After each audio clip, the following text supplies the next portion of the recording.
हमारी सुंदरता तभी काम की जब सुंदर शिरोमणि प्रभु हमें स्वीकार कर ले। ये मरण धर्मा शरीर दीजेंगे तो क्या करेंगे, क्या करेंगे, क्या दे देंगे मरण धर्मा। इसलिए अति दुर्वारा इंद्रिय वैरिण आमर्दयंती सततम माम। गौर से देखो तो प्रभु दिखाई देने चाहिए, अन्यथा कुछ नहीं है इनमें। कौन सा सुंदर रूप है, कहां सुंदरता है, कहां सुंदरता रह गई है। बहुत विचित्र स्वभाव। आज जो हमारे समाज का स्वरूप बिगड़ता चला जा रहा है, बुरा जरूर लगेगा, लेकिन बाबा जी हैं, अगर हमारी बात नहीं तुम्हें समझ में आएगी तो तुम्हारी हिम्मत नहीं कि कोई कहे, इसीलिए हिम्मत से कह रहे हैं। ए भाई, ये अंग प्रत्यंग ढकने के लिए है, अंग प्रत्यंग ढकने के लिए। इनकी पवित्रता, इनकी उज्जवलता, इसको आप बिखेरो मत। आपका चरित्र महान तो आपका जीवन महान हो जाएगा। इससे आप महान नहीं बन जाओगे, इससे महान नहीं बन जाओगे। नहीं, जितना पवित्रता, गांव के बड़े बूढ़े से, अब हमें तो पता नहीं, लेकिन हम अपने सामने देखा है इतना तुरंत हो गया। बूढ़ी बूढ़ी का पानी लाना तो पानी, घर में घुसेंगे तो ऐसे पूरा घर सावधान, एकदम ऐसे। बड़े बुजुर्ग, मर्यादाएं थी, पवित्रता थी, उसी का परिणाम राष्ट्रभक्त, भगवत भक्त, प्रेमी संतानें होती थी, चाहे बच्चा हो चाहे बच्ची हो, एक से एक उज्जवल कीर्ति वाले।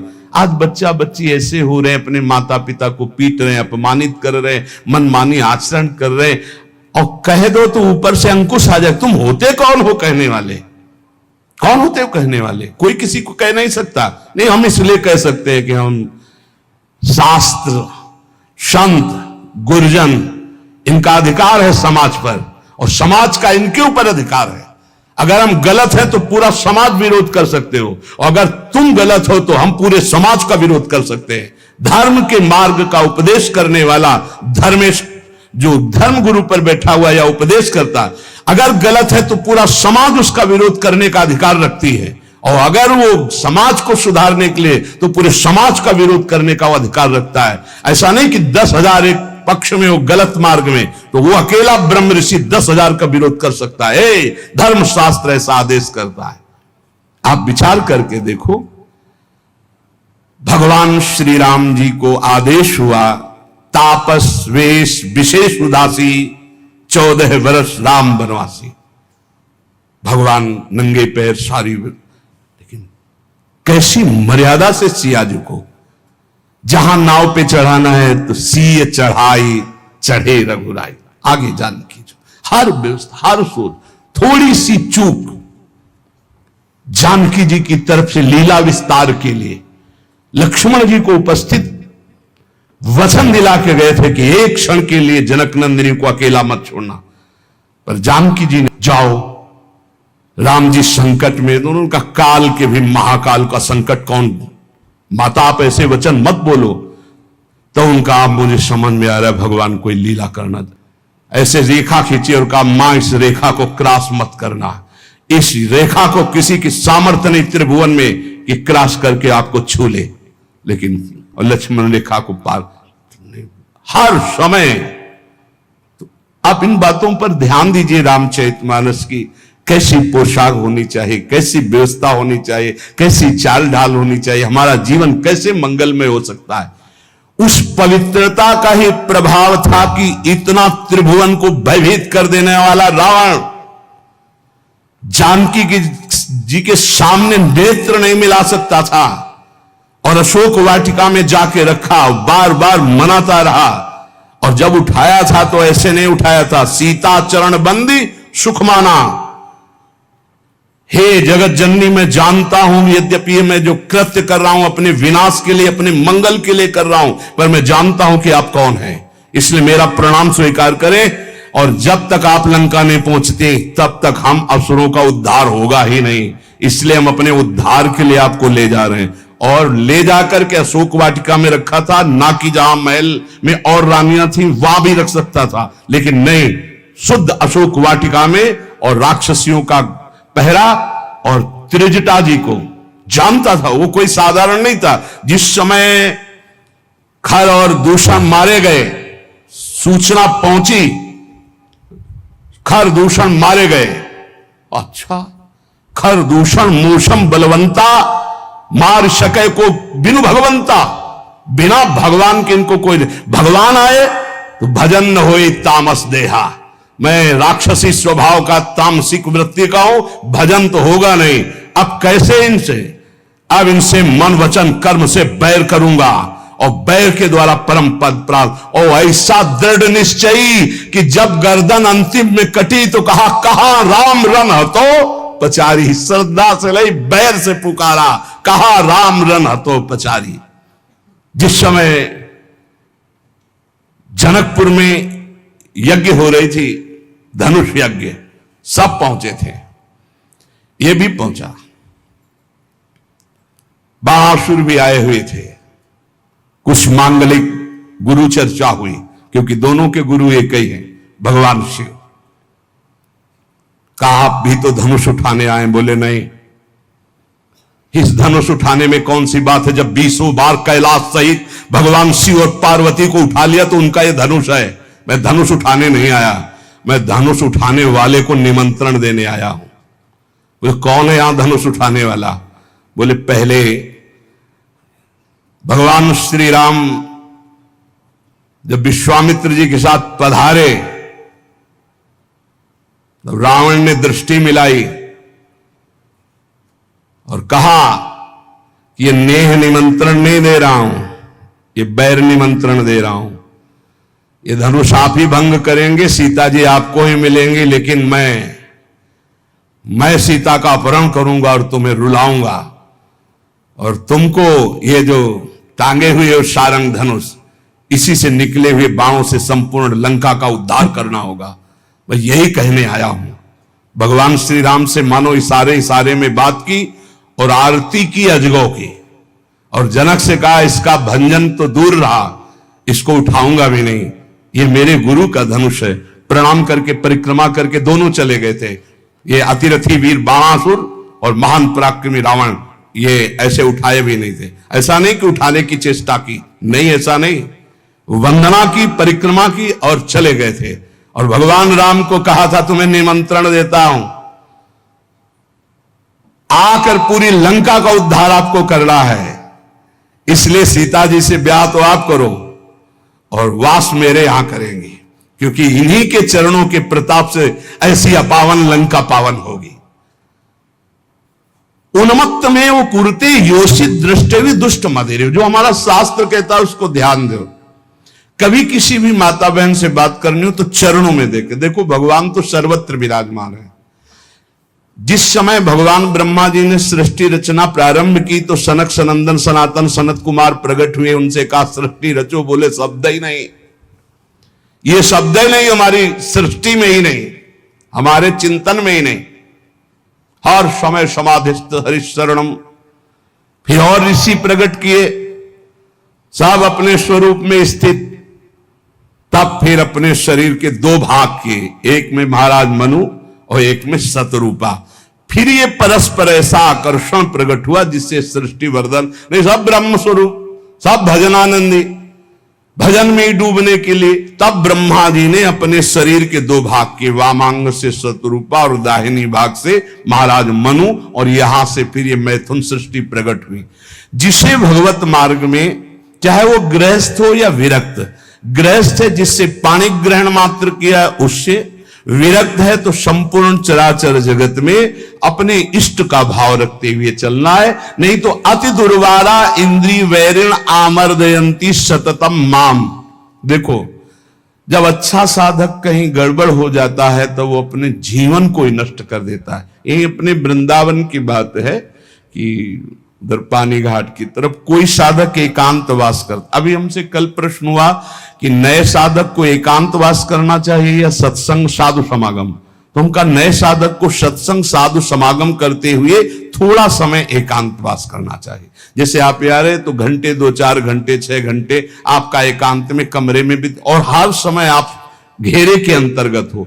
अकेले रहने में, वो भी साधक को साधन में एकांतवास बहुत सावधानी का करना है। मोबाइल तो बहुत ही घातक और बहुत ही सहायक है। अगर मन चंचल हो रहा है, आप सत्संग लगा लो। मन चंचल को शांत कैसे करें, सैकड़ों सत्संग इस विषय के पड़े हुए हैं। अगर आप सावधान नहीं तो फिर मन चंचल होकर विषय सेवन में ले जाए। अब वो रोज मोबाइल का गलत प्रयोग देख रहे थे, उनको घृणा हुई अपने जीवन से और उन्होंने अपना जीवन शांत कर लिया। यही वृंदावन में क्या फायदा हुआ? जीवन शांत होने से क्या भगवत प्राप्ति हो गई? अगर सत्संग मिलता होता तो कम से कम इतनी हिम्मत तो हो जाती कि मोबाइल को ईंट से कुचल देते।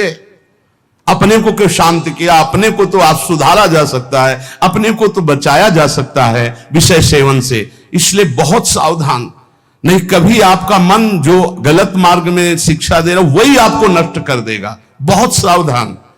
कलिकाल है ऐसा, यंत्रों में एक क्षण में आप संसार की गलत बातें देख सकते हैं। वो बहुत बुद्धि को नाश करने वाला है, बहुत बुद्धि।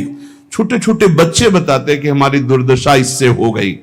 इसलिए कंदर्प शविष विषखैर निरवधि मम दैह मानस्य, जब कोई किसी माता बहन की तरफ या विपरीत शरीर की तरफ देखता है तो कामदेव उसी समय विशिख अपने बाणों का संचार करता है।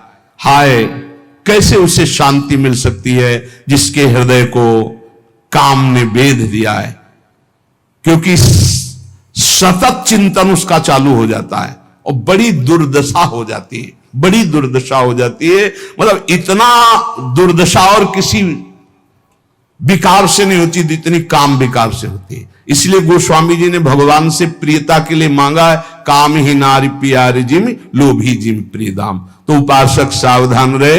आज सत्संग में श्रीपाद प्रबोधानंद जी ने खास तौर से वृंदावन की बात बताई कि यहां ये नित्या निर्विकारा निरवधि गुणाहा प्रपंच से ऊपर उठा हुआ महापुरुष निष्प्रपंचाह समस्त दोषों से रहित भगवत अनुराग से युक्त होकर प्रिया प्रीतम की दिव्य केली को देखता है। यहां कैसा भी दुष्ट स्वभाव का आ जाए उसे भगवत प्रेम मिलता है। पर उपासक को यहां रहते हुए ये सावधानी करनी कि वर्तमान में कभी हमारा कोई विपरीत संयोग, शरीरों का आकर्षण हमें नष्ट न कर दे, क्योंकि प्रिया प्रीतम की महान प्रेम भूमि है। अपने को इस बात के लिए संभालना है। बहुत जन्म हम लोग गिरते रहे, बहुत जन्म पतित होते रहे, अब थोड़ी हिम्मत कर ले, भगवत मार्ग में थोड़ी हिम्मत से चल ले। 2 मिनट संतवाणी हम लेंगे, क्योंकि इसी प्रसंग से मिलते हुए वचन महापुरुषों के हैं। उपासक को सावधानी ये रखनी है कि जब तक तुम्हारे शरीर में बुढ़ापा नहीं आता, कोई असाध्य रोग नहीं हो जाता, तुम्हारी इंद्रियां बलवान हैं, तब तक तुम अपनी इंद्रियों को गलत आचरणों में मत उतारो और अपने कल्याण के लिए उपाय कर लो। नहीं बुढ़ापे में या असाध्य रोग में या इंद्रियां जब निर्बल हो जाएंगी तब तुम कुछ नहीं कर पाओगे।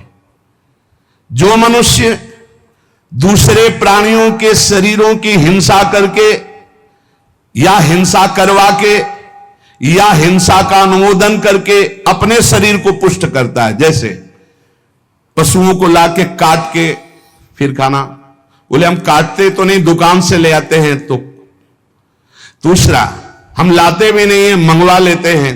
तीनों को बराबर नरक मिलेगा। कर्ता प्रेरक अनुमोदन, प्राणियों की हिंसा करना, हिंसा करवाना, हिंसा का अनुमोदन करना, ये स्वभाव भगवत मार्ग से बिल्कुल विपरीत ले जाएगा। संतों की बातें, भगवत भक्तों की बातें, शास्त्र की बातें जहर जैसी लगेंगी ऐसे लोगों को, और अगर सुन लिया श्रद्धा से तो सुधार भी हो सकता है। किसी भी तरह से किसी भी जीव को मार करके खाना जो हमारे शास्त्र के विरुद्ध है, वो तुम्हारे लिए हिंसा बहुत बड़ा पाप होगा। जीव तो सब में है, जीव बिना जीवे नहीं। मूरी में भी जीव है, गाजर में भी जीव है, आलू में भी जीव है, अरहर के पेड़ में भी जीव है, उर्द के भी पेड़ में, गेहूं के भी पेड़ में, लेकिन वो हमारे खाने के लिए शास्त्र सम्मत है। लेकिन ये दूसरे अन्य जीवों के मारकर खाने की बात मानव शरीर के लिए नहीं, राक्षसी भाव के लिए, जो राक्षस है उनके लिए है। संसार में जितने भी जीव हैं मन से, वचन से, शरीर से जब किसी को दंड नहीं दिया जाता तो अपने सारे पाप नष्ट होने लगते हैं और उसे कोई भी दुख भोगना नहीं पड़ेगा। उसके दुख देने वाले पाप कर्म क्षय हो जाते हैं। सभी जीव को चाहिए कि ये बात समझ ले, सब यहां जीना चाहते हैं, सब अपने शरीर को सुखी रखना चाहते हैं। अगर किसी भी प्राणी को तुम मारते हो या उबालते हो या खाते हो तो तुम्हारा नाश निश्चित है, तुम्हारी दुर्गति निश्चित है। अपने स्वार्थ के लिए काम से, क्रोध से, भय से यदि किसी को पीड़ा पहुंचाते हो, काम से, चार लोग मिलकर किसी के साथ ऐसा अभद्र व्यवहार करना या मार देना या ऐसा कर देना, तुम ये सत्य समझ लीजिए कि तुम्हारी दुर्गति पक्की है। ये महापुरुषों के वचन है। जो श्रेष्ठ, परोपकारी, निश्चय पूर्वक दूसरों के दुख को दूर करने की बात करने वाले हैं, वही मानव जीवन धारण करने का लाभ लेते हैं। क्रोध से, लोभ से, भय से या हास्य से भी पापकारी बात कभी मत करो। पाप वाली बात हंसी मजाक में भी मत बोलो।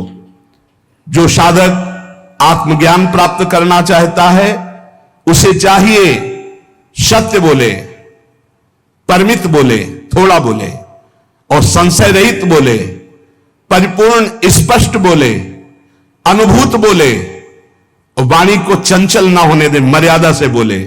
ऐसा बोलने वाला साधु परमार्थ की उन्नति को प्राप्त होता है। सत्य बोले, थोड़ा बोले, संशय रहित बोले, परिपूर्ण स्पष्ट शास्त्र सम्मत बोले, जो बोले अनुभव से बोले, वाचालता रहित होकर बोले, वो परमार्थ का पथिक होता है। जो भाषा सत्य है पर कठोर है, दूसरे को दुख पहुंचा रही है, बड़ी रूखी बात है, वो नहीं बोलनी चाहिए। जिसे आत्मशोधन करना है उसे ब्रह्मचर्य रहना ही है, इसीलिए इसको शुरू किया।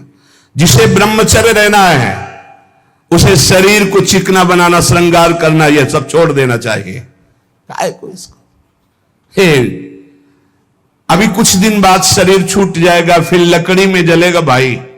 चाहे जितना इसे पाउडर लगा लो, चाहे जितना इत्र छिड़क लो, आग में जलेगा कुछ दिन। बोले कुछ दिन क्यों, अभी तो हम 30-40 साल ऐसे निकल गए। ऐसे अब पता नहीं 30-40 साल है कि नहीं है, ऐसे निकल जाएंगे। ब्रह्मा जी के यहां कमल की पंखुड़ी में जितने में सुई छेदो उतने में 1 वर्ष हो गया। अपने 100 वर्ष कितने हुए, 100 बार ऐसे ब्रह्मलोक में करे तो हो गया। अपने शरीर को ज्यादा श्रृंगार, सुख, सुविधा, प्यार मत दो। जितने से भजन बन जाए, धर्म बने, उतने ही दो। स्त्रियों का काम भाव से स्पर्श करना, संभाषण करना, देखना छोड़ दे।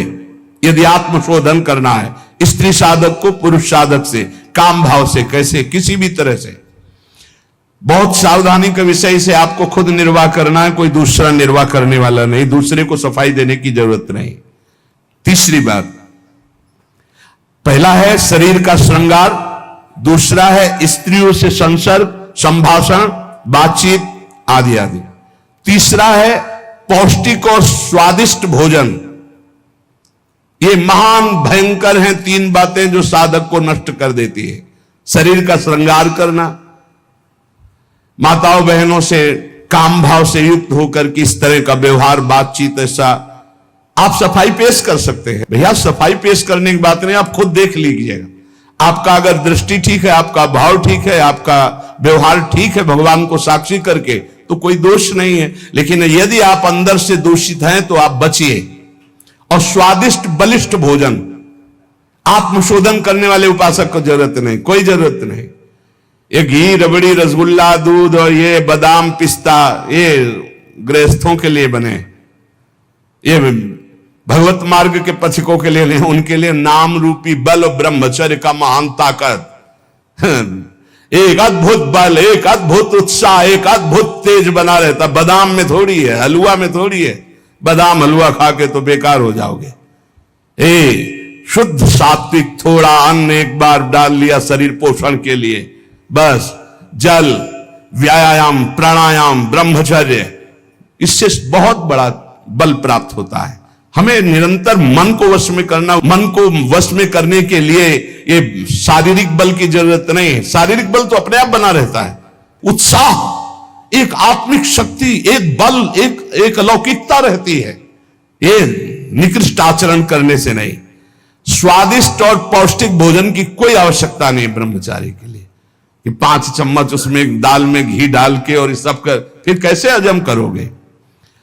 तपस्वी उपासक को चाहिए स्त्री के रूप की तरफ, उसके हास्य की तरफ, उसके मधुवचन की तरफ, उनके संकेत की तरफ, उनके हाव भाव की तरफ, या स्त्री उपासक को चाहिए पुरुष के ऐसे परस्पर चितवन को ना देखे, ना चिंतन करे, ना देखे, ना चिंतन करे।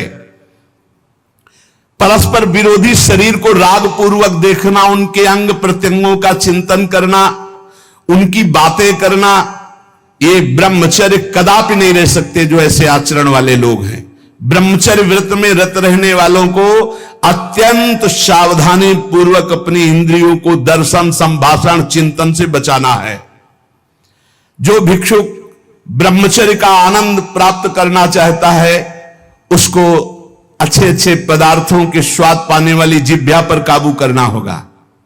हाँ, ये जवानी जो है ये व्यतीत होनी चाहिए तपस्या में, जलने में व्यतीत होनी चाहिए, तो बुढ़ापा में वर्षा हो जाएगी। गर्मी की बात वर्षा आती है ना, जलोगे तपोगे तो वर्षा हो जाएगी। अगर पहले ही भीजे भोगों में पड़े रहोगे तो बुढ़ापा में सड़ोगे। फिर ध्यान रखना, पक्की बात समझ लो। सड़ना जानते हो किसे कहते हैं? अगर ध्यान हो आपको हितधाम में, एक 70-75 वर्ष के वयोवृद्ध वेशधारी जो बोल रहे थे, तो हम दोबारा पुनरावृत्ति नहीं करेंगे बोलने की, वो बोल रहे थे, आप लोगों को ध्यान होगा कि महाराज बचा लीजिए, 75 साल का हूं, ऐसे से ऐसा ऐसा ऐसा। इसलिए ब्रह्मचर्यरत भिक्षुक को चाहिए किसी भी विपरीत शरीर से परिचय न ले, एकांत मिलन की बात ना हो, किसी भी तरह से अपने मन की कमजोरी सामने वाला ना जान पावे। ब्रह्मचर्य भिक्षुक को चाहिए कि वासनावर्धक, पुष्टिकारक भोजन, पेय, वार्ता, दृश्य, इनका परित्याग कर दे। जैसे बहुत ज्यादा ईंधन हो तो अग्नि उतनी ज्यादा बढ़ेगी, ऐसे जितना पौष्टिक आहार करोगे उतने काबाग्नि बढ़ेगी। शरीर का श्रृंगार, शरीर की शोभा, शरीर को सुख आराम देने की भावना वाला कभी ब्रह्मचारी नहीं हो सकता। बहुत सावधान। जब भगवत मार्ग में चले तो अंगूठी की जरूरत क्या है? जब भगवत मार्ग में चले हैं तो किसी भी तरह के आभूषण की जरूरत क्या है? भगवत मार्ग में चले तो कंघा की जरूरत क्या है? भगवत मार्ग में चले हैं तो चिकनाहट लगाने की जरूरत क्या है? सजाने की जरूरत क्या है? वैसे ही तेजों में सजे रहोगे। बहुत सावधानी की जरूरत है और व्यायाम अत्यंत आवश्यक है। यह नहीं कि हम बहुत सेवा करते, नहीं। अरे ब्रह्मचर्य को पचाने के लिए 1 घंटा व्यायाम की जरूरत है। दवा कोई वर्जिश से बेहतर नहीं। नुक्सा है कम खर्च, बालानसेन शक्ति बढ़े, फुर्ती लहे, चोट न अधिक पिराए, अन्न पचे चंगा रहे, कसरत सदा सहाय। कम से कम 1500 दंड बैठक मारी, फिर 2, 4, 6 घंटे पद्मासन सिद्धासन में नस नाड़ी एकदम शुद्ध, तब वो ब्रह्मचर्य लगना चाहिए कि ब्रह्मचारी जा रहा है। ये पानी से शुद्ध हो जाओगे, पानी से केवल जैसा घी लगता है ऐसा पानी लगेगा। प्राणवायु का संशोधन करके प्राणायाम कह नहीं रहा है। हफ्ता भर भोजन नहीं मिला, गंगा जल से काम चलता रहा है। जब कभी कहीं मिल गया तो फिर 30-35। एक बार एक गंगा किनारे एक कुटी थी, तो राधे श्याम झोपड़ी थी, वयोवृद्ध संत निकले। आओ हम जानते हैं गंगा किनारे भ्रमण करने वालों की क्या दशा होती, क्योंकि गंगा किनारे रहे भूखे हो गए। हाँ महाराज, कई दिन से नहीं मिला। हो गए होंगे 8-10 दिन। बोले बैठो, कोई त्योहार था, गांव से गए, पूरी कचौड़ी मांग के लाए। आप सही मानो इतनी, वो पूरी लाके ऐसे रख दिए। 2-4 ऐसे सब्जी के टुकड़े होंगे भिक्षा में जैसे। हमें यह भी ध्यान नहीं रहा कि इनके लिए पूछे। पूरा राधे श्याम जब पा चुके गंगा जल, हमका महाराज आप, बोले हमें पता है, हम शाम के फिर ले आएंगे। बोले हमें पता है गंगा किनारे कैसे होते, क्योंकि फिर पता नहीं कई दिन में मिले और कई दिन बाद मिला था। और कभी गैस की गोली थोड़ी कि गैस में कुछ नहीं, गंगा जल। अच्छा, ऐसी स्थिति में रोज आसनों पे बैठना, रोज व्यायाम करना। अभी पता नहीं आजकल के नए बच्चे व्यायाम में क्यों नहीं लगते, प्राणायाम क्यों नहीं करते, क्यों संयम से नहीं चलना चाहते। को बोले समय नहीं है, समय आधा घंटा 1 घंटा तो व्यायाम होना चाहिए। ये व्यायाम जरूरी है, गृहस्थ हो या विरक्त, आधा घंटा व्यायाम। मोटरसाइकिल भी जब चलाते ना लोग तो पहले रेस में डालते हैं, नहीं एकदम धुआं करके रेस में, फिर वो एकदम गर्म। जब तुम भी रेस में डालो, सुबह उठ के 2 बजे उठे, छत में चले गए 3 बजे तक दंड बैठक व्यायाम प्राणायाम करके एकदम फुर्सत पाए, सत्संग में ऐसे बैठे। ब्रह्मचारी मतलब आग, ब्रह्मचर्य मतलब आग, आप सच्ची समझो आग। पैर ऐसे पड़े जैसे आग में पैर पड़ते। आग में पैर कैसे पड़ते, ऐसे ब्रह्मचारी चलता है। क्या है, जैसे गिलहरी नहीं एकदम टिलटिलाती भागती है, ऐसे ब्रह्मचर्य का जीवन होता। पता नहीं तुम लोगों की बातें समझ में क्यों नहीं आ रही। हाँ, सच्ची बात कहते, ब्रह्मचर्य में खान पान वाली बात की नहीं कि रबड़ी रसगुल्ला हो तब चिकना, वो तो पेट चिकनाएगा, पेट चिकना मिलेगा एकदम। और ब्रह्मचारी के नेत्र होते हैं, नेत्र बोलते हैं, जैसे जंगली सिंह के नेत्र हैं, ऐसे ब्रह्मचारी के नेत्र होते हैं। उसके नेत्र में एक पावर होता है, एक दबाव पक्ष होता है। वो जिस पर नेत्र डाले तो एक बार झुक जाए सामने वाले के नेत्र। ब्रह्मचर्य का ऐसा पावर, देवलोक सहित समस्त देवता उससे नित्य नमस्कार करते हैं जो ब्रह्मचारी होता है। जो भिक्षुक वीतराग शारीरिक और मानसिक ब्रह्मचर्य से परिपक्व, शारीरिक ब्रह्मचर्य और मानसिक ब्रह्मचर्य, मन और 5 ज्ञानेंद्रियों के द्वारा किसी भी विषय का धर्म विरुद्ध भोग नहीं। ये ब्रह्मचर्य धर्म है, ये ध्रुपद है, ये नित्य है, ये शाश्वत है। पूर्व काल में कितने महामुनि इससे सिद्ध हो गए, इसलिए वर्तमान में और भविष्य में भी जो शुद्ध ब्रह्मचर्य का पालन करेगा वो परम पद का अधिकारी होगा। हिंसा, झूठ, चोरी, मैथुन और परिग्रह और रात्रि का भोजन, जो इनको छोड़ देता है वही भिक्षुक सिद्ध होता है। फिर सुन लीजिए, हिंसा मन वचन कर्म से किसी भी जीव की नहीं, झूठ बिल्कुल नहीं बोलना, चोरी किसी की नहीं करना। चोरी का तात्पर्य है अगर किसी का खेत है, किसी की वस्तु है, किसी का अधिकार है, हम बिना पूछे नहीं छुएंगे। अगर वो दतून भी लेनी है और किसी के दरवाजे पे पेड़ है तो हमें इंतजार करना होगा। अगर पता चल रहा है कि गांव समाज की जमीन है, सरकारी जमीन है, किसी का अधिकार नहीं, तो हम उस वृक्ष से भिक्षा मांगेंगे, हमें एक दतून दे दीजिए। ऐसे नहीं है कि हम किसी वस्तु को स्वतः, जैसे गंगा किनारे बारी होती है और उनसे से आप फल तोड़ करके खा रहे हैं तो आप चोर हैं। यह नहीं कह रहे हमारा, नहीं, किसी की कोई भी वस्तु बिना भिक्षा किए नहीं लेना है।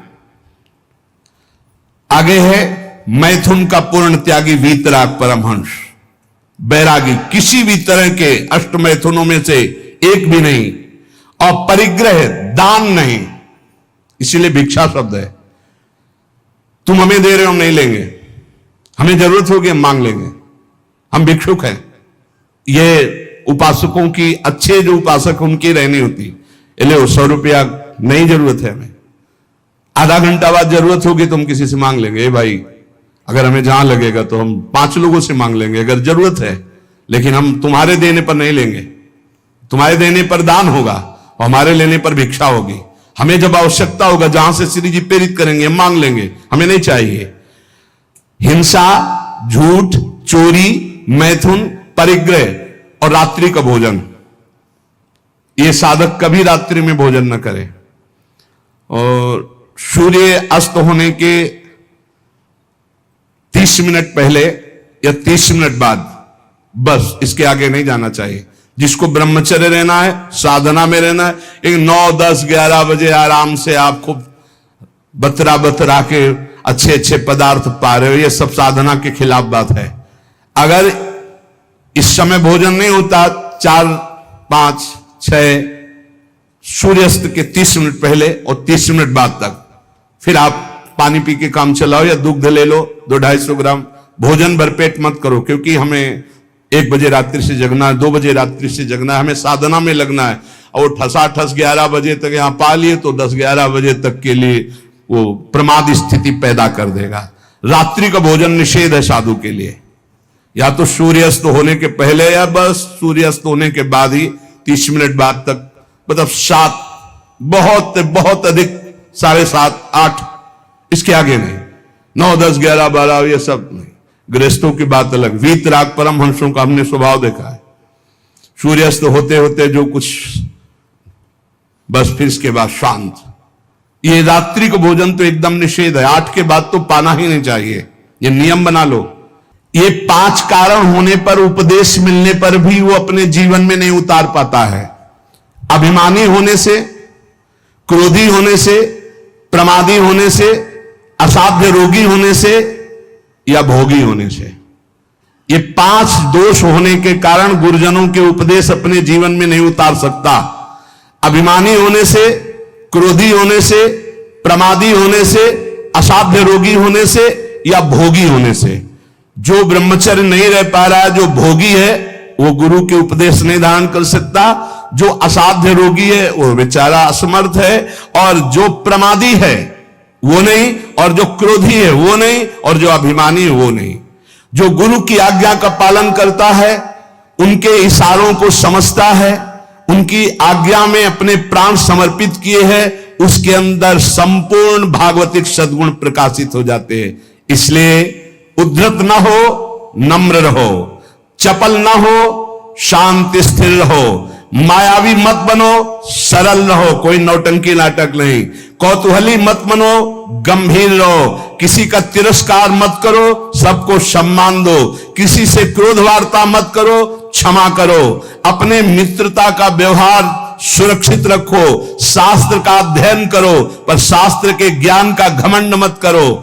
कोई भी तुम्हारे पर क्रोध करे, अप्रिय व्यवहार करे, तुम उसकी भलाई करो, ईश्वर से प्रार्थना करो कि उसकी बुद्धि शुद्ध हो। ऐसे उपासक को परम पद की प्राप्ति निश्चित होती है। जो श्रवण किया उसको मनन करो, आचरण में उतारो, नाम जप करो, जीवन इस जन्म में भगवान की शरण तक पहुंच ही जाए, भगवत प्राप्ति हो ही जाए पक्का। जो भी हास्य विनोद में भी सत्संग में कहते हैं वो केवल शिक्षास्पद कहते हैं।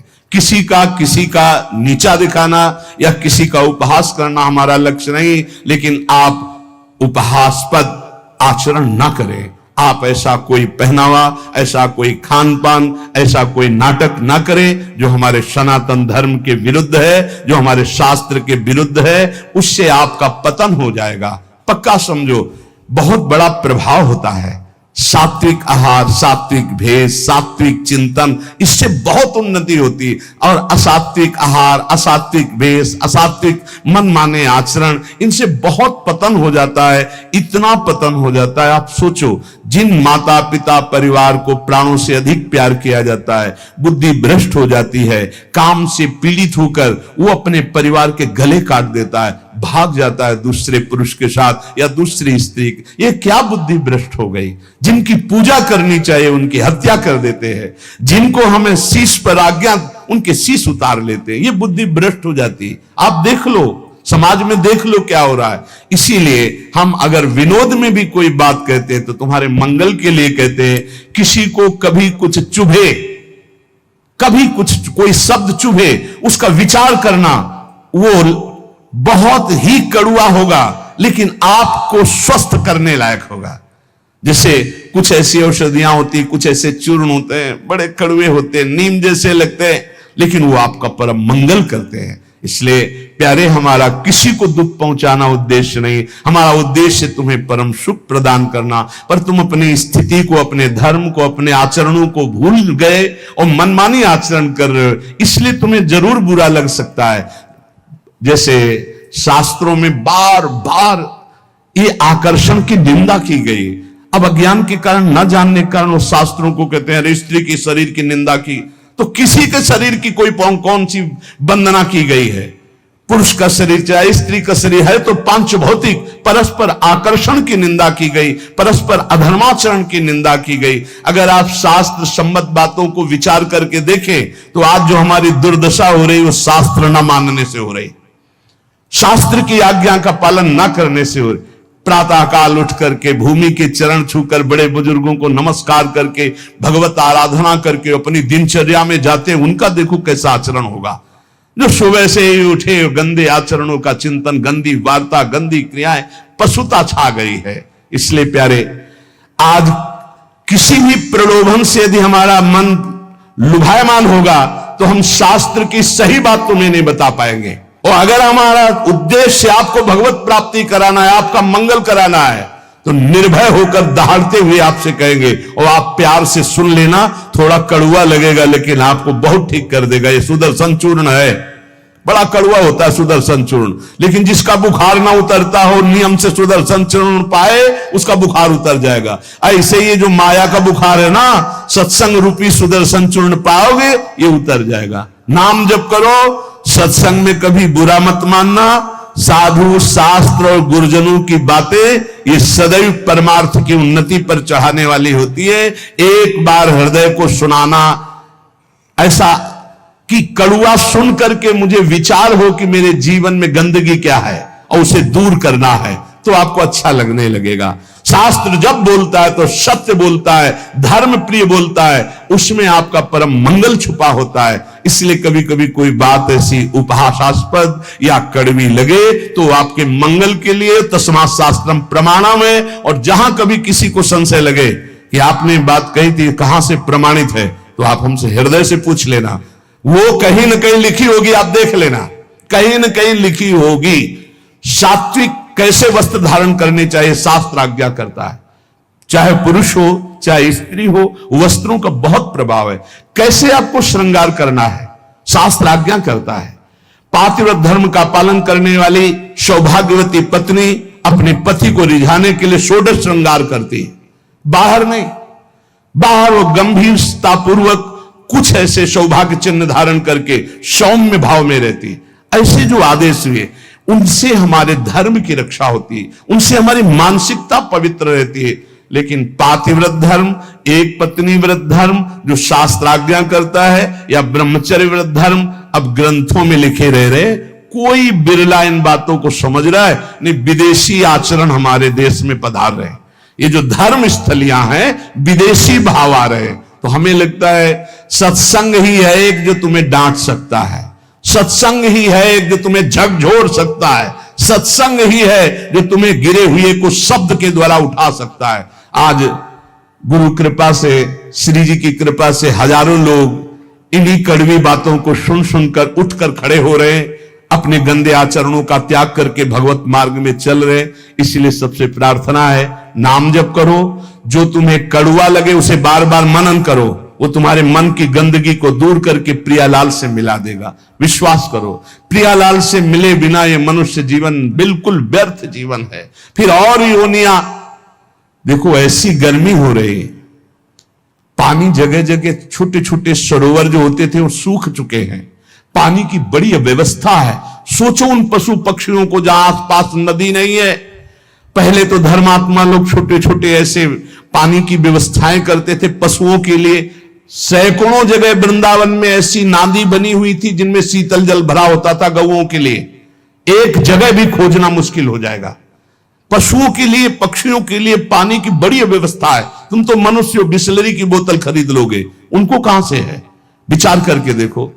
तो अगर हम अन्य योनियों में जाते हैं तो कितने भयानक दुख हमारे ऊपर होंगे।